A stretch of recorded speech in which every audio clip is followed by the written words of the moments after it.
Hi everyone. One of my subscribers asked if I could do a video on oiling a 128 Singer sewing machine. So I thought I would go through how I oil a machine and the equipment that I use, and also how giving it a wipe down afterwards will prevent oil getting all over any fabric or garments that you're using. If you have a manual, and I've got a manual for my 128. Now this is a reproduction printed copy I got off the internet. But your manual will tell you all the points where you need to oil. And if I turn the page, it points out all the places to oil under the machine as well. But if you don't have a manual, and you can get them, I think you can get them, I got mine off the internet, so you can get them, you can download PDF copies.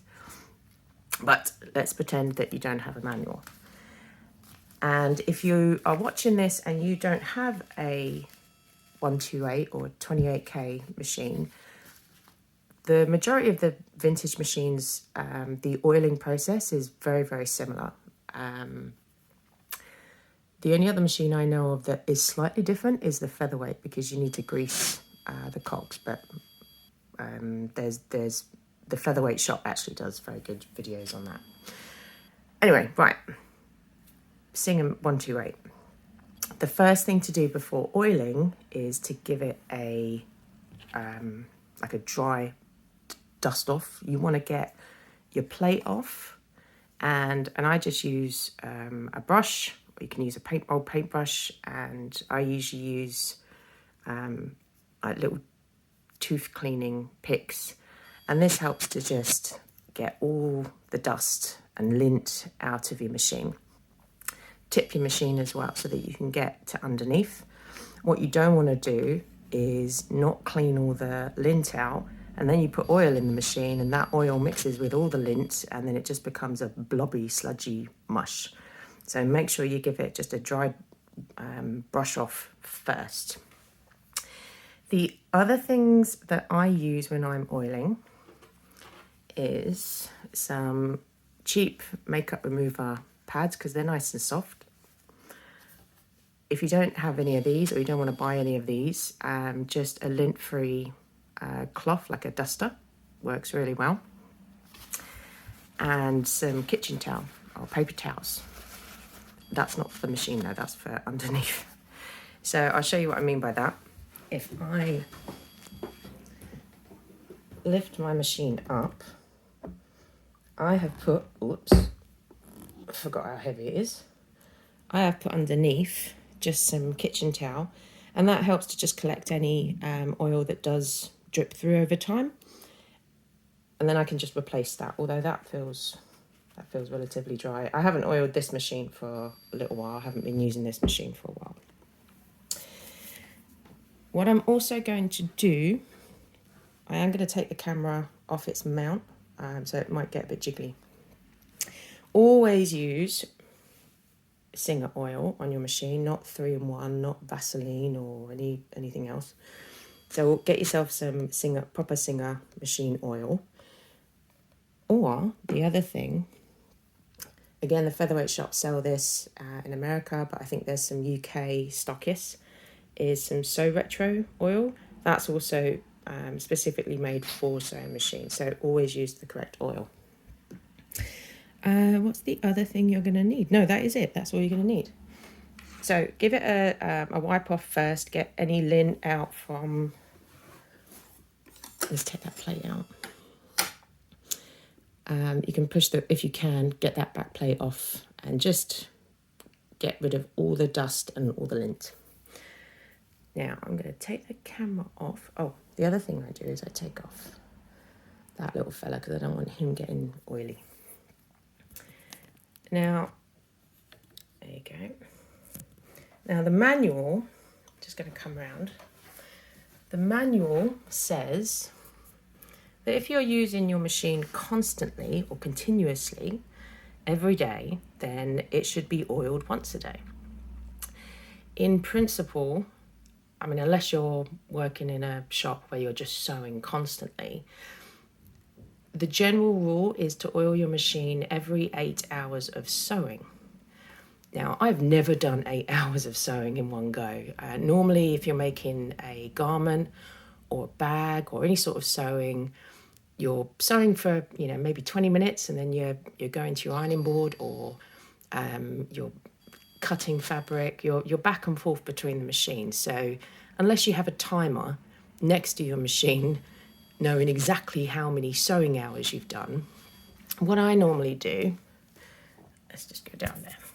What I normally do is, or my general rule, I think I read it somewhere years ago, is if you use your machine every day, you're probably using the machine for about 2 hours or so, or an hour-ish. So if you're using your machine every day, give it a drop of oil about once a week.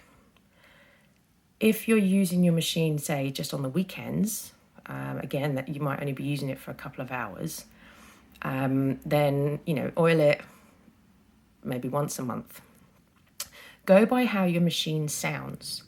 And, if it starts sounding louder than normal, or if it starts to stiffen up, then you can give it a drop of oil. Now, we don't glug the oil in. It's only going to be 1 drop, maybe 2 drops. That's all it's going to take. But I'm going to go through my routine when I do an oil, and I've got my special stick. Put that in camera. Just so that I can point out where all the oiling points are. I normally start at the hand crank end and work my way across, and then I'll do the underneath. And this is where the camera's gonna jiggle a bit. So let's start. Let me hold this very well. Okay. If you don't have a hand crank machine, if you have a treadle machine, it just means that your crank's not there. My crank on the 28K doesn't have a hole here, but you might notice on your hand crank that there is a hole at the top. So that's normally where the first point is. For my hand crank, and if I move that around a little bit, you can see a hole there. So there's my first oiling point just there. The next one, I see if I can get the angle right. Does it have one on this one? No, mine doesn't.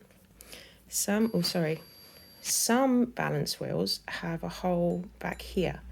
This one doesn't. I thought it did, but it doesn't. Okay, so you want to find all the holes. So there's the first hole, and then if you come across, there is another hole. Oh, sorry. There's another hole just there. And then follow the body up. There's another hole there.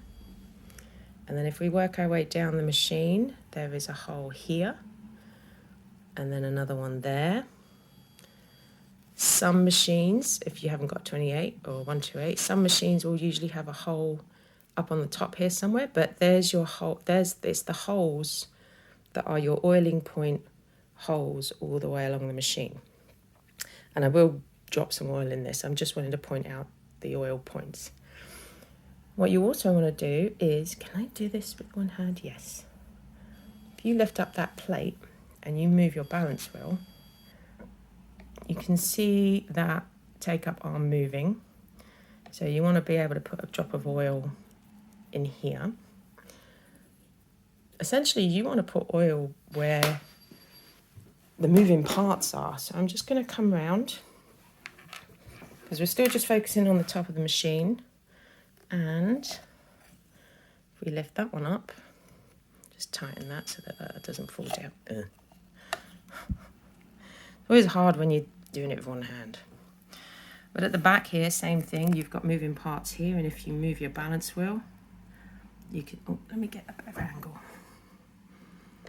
There you can see the moving parts there. So you want to be able to drop some oil just along here.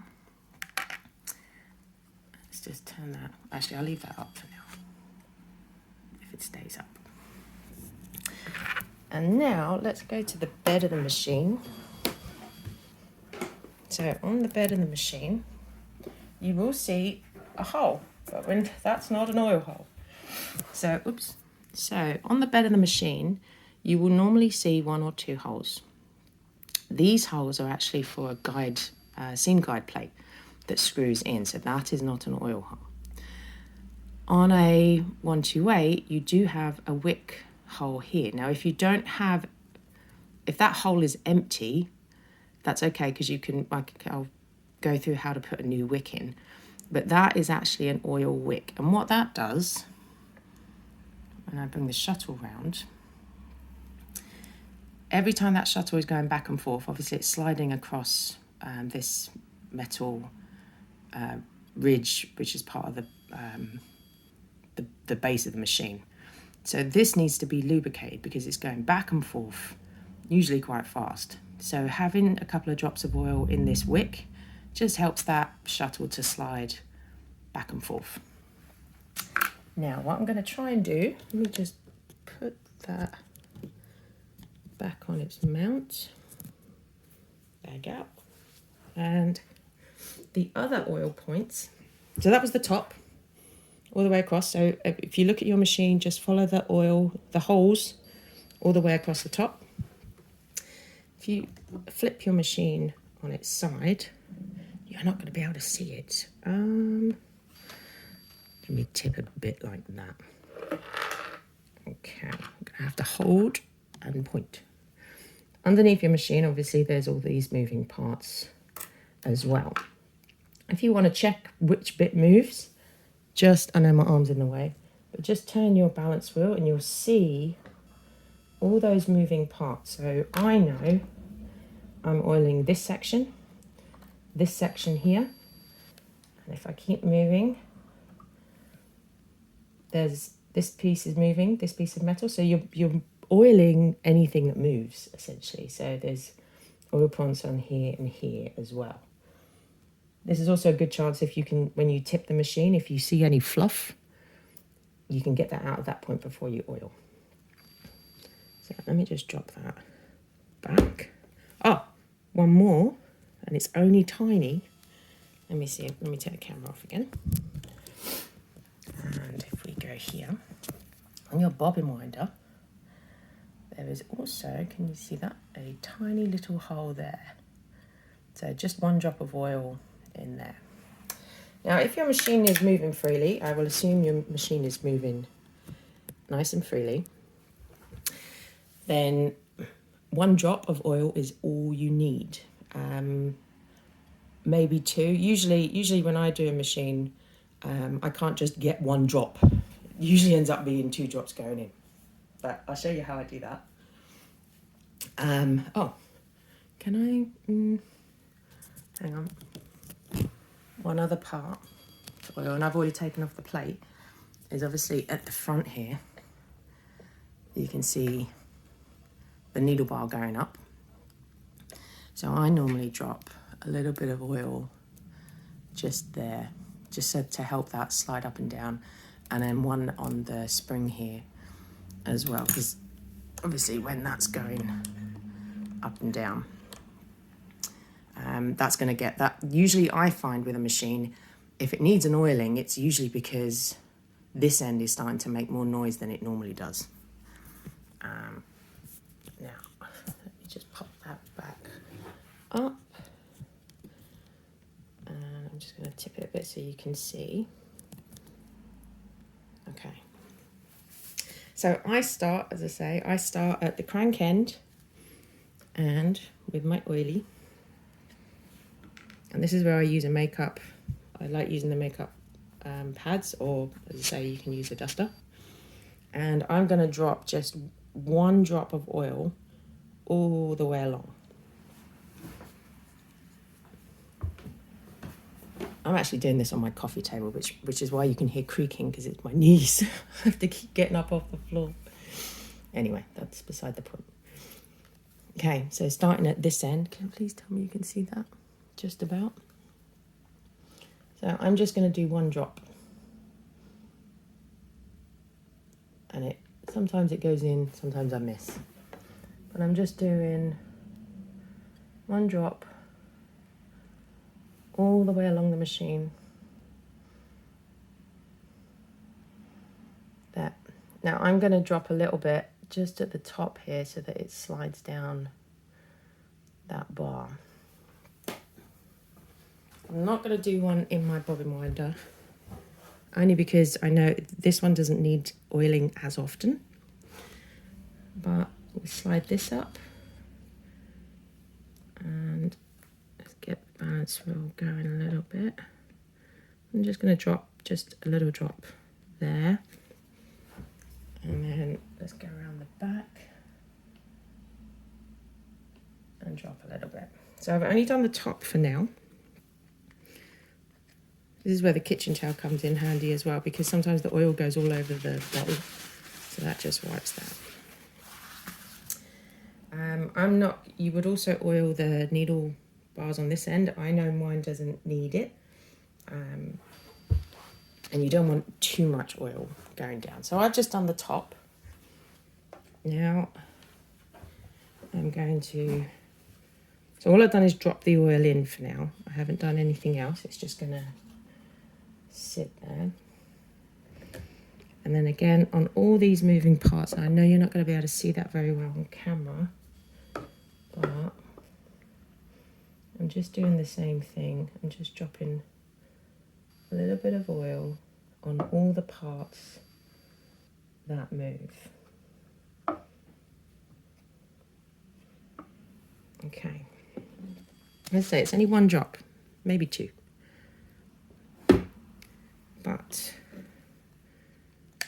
because of all that dropping oil, and on this type of bottle, it's not a tiny spout.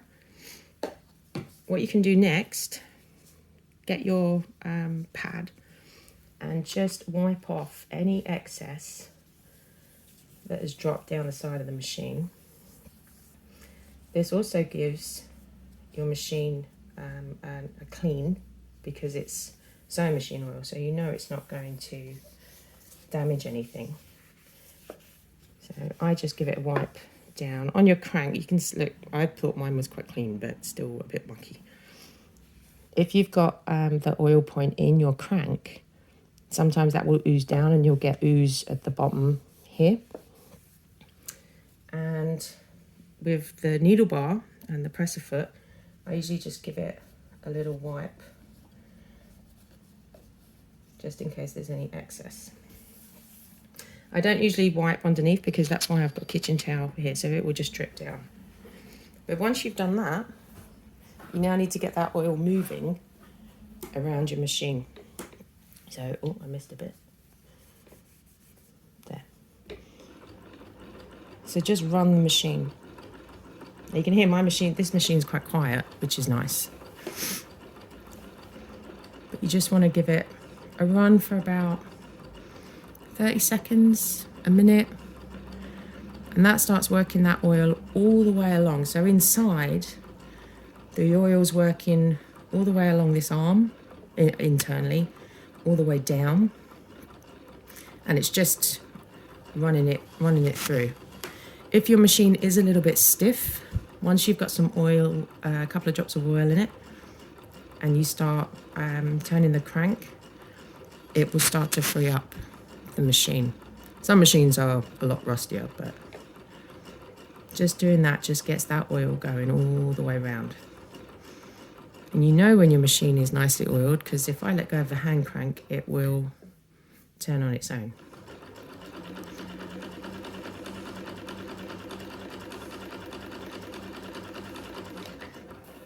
Yeah, so that's moving nice and freely. Keep that out there.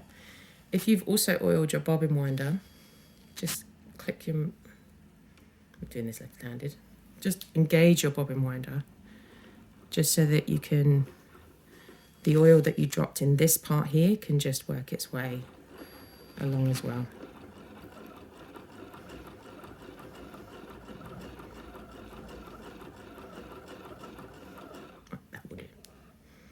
So that's the oiling part.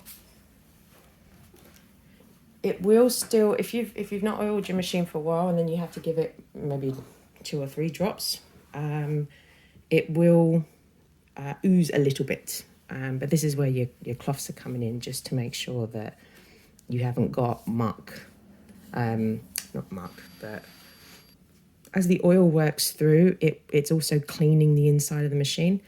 I don't know. No, mine hasn't dripped yet, but there are old drip stains on here, just where the oil's worked its way through.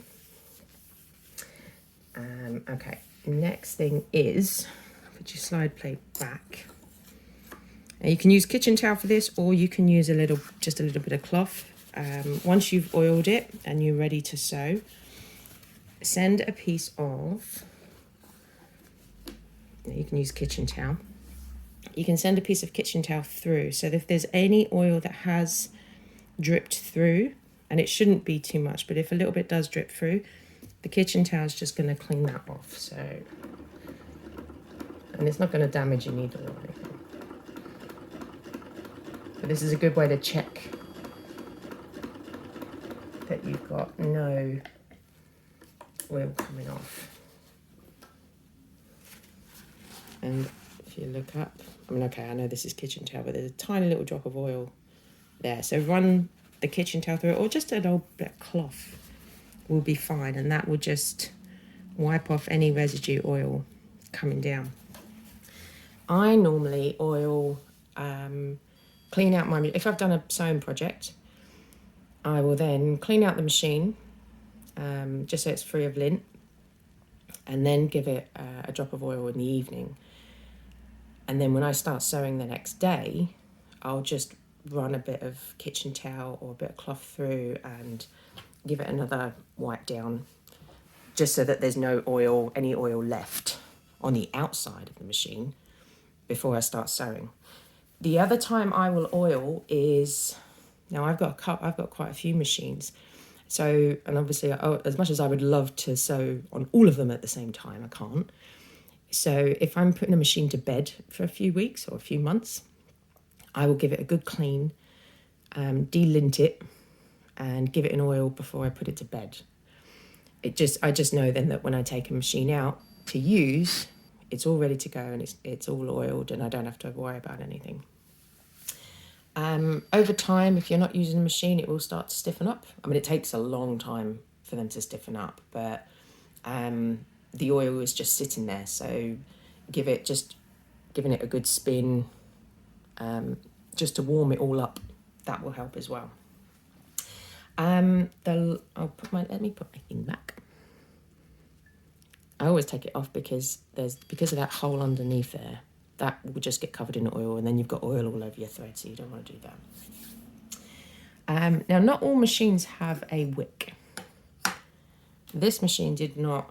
Its wick was missing, and I made the mistake when I was first playing with sewing machines, and I thought that wick was just old muck and fluff, so I pulled it out. I did that on my 66, and then had to put a new one in. I did do a little video on that. With this one, there was no wick, it was just an empty hole.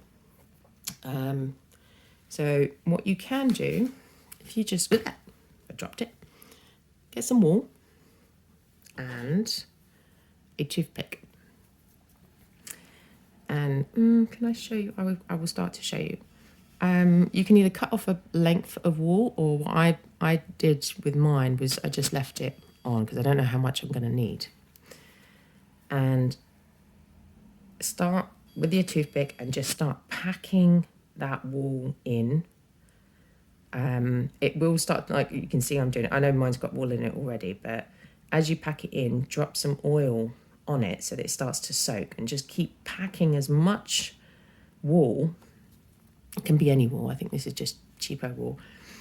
Just keep packing that in until you can't get any more wool in that hole, but keep popping oil on it so that it all soaks down. Mine's actually quite dry and I didn't oil it. So with the wick, I'm doing this left-handed, there. I've put two drops of oil in that.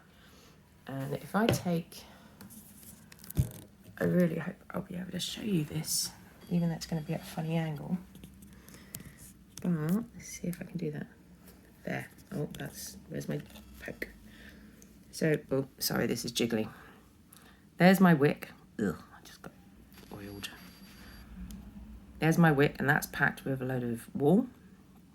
And that, the oil soaks through that. And if I turn it,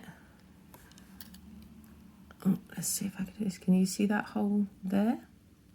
So the oil is soaking through that wick and will just quietly and slowly ooze out of that hole. And it's doing that on purpose to lubricate the shuttle. And it just helps. So I think the 128, 28, I think the 27 or the 127, I think it's basically a long bobbin. Anything that is a long bobbin machine with a shuttle is going to have an oil wick. So pack it with some wool if it doesn't come with it, or you can use, I think originally it was a bit of felt, so you could always chop up one of these and pack that in, but I found the wool was really good. I think that was all. That was all of it. Let me slide that back. Oh, what you might find, because of that oil, the back of your plate will be a bit slimy, but you can use kitchen towel just to wipe that off. Slide that back in. When you're not using the machine, put something under. There you go.